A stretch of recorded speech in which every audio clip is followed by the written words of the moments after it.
Si Pangulong Bongbong Marcos Jr. tinututukan ang pagpigil sa paghina ng piso kontra dolyar. Kasama mo sa balita si Radyoman Chanel Salazar. RNN Live Report! Hindi nais ni Pangulong Ferdinand Marcos Jr. na umabot sa 60 pesos ang palitan ng piso kontra dolyar dahil sa negatibo epekto nito sa ekonomiya ng bansa. Ayon kay Palace Press Officer Claire Castro, sa pananaw ni Pangulong Marcos, hindi magiging maganda kung patuloy pang hihina ang piso dahil hindi ito papabor sa halaga ng national currency. Dagdag pa ni Castro, ang posibleng pagtaas ng exchange rate sa nasabing antas ay makakaapekto sa buong Pilipinas at sa kabuuang ekonomiya at debt ng bansa. Oras na umabot anya sa 60 pesos ang palitan, tiyak na bababa ang halaga ng piso at tataas naman ang utang ng bansa dahil sa mas mataas na halaga ng palitan.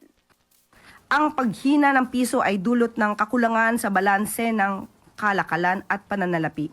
Hindi lamang ito nararanasan ng Pilipinas sapagkat maging ang ibang bansa sa Asia ay may katulad na kalagayan. Nakakaranas din ng paghina ng kanilang mga pera noong 2025. Ipinakikita rin din nito ang pangkalahatang pag-igting ng US dollar at ang inaasahang pagkaantala sa pagbaba ng interest rates ng US Federal Reserve.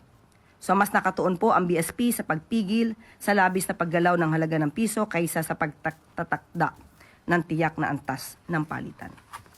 Si Palace Press Officer Claire Castro. Kasama mo sa DZXL RMN Manila, Radyoman Chanel Salazar, Tatak RMN.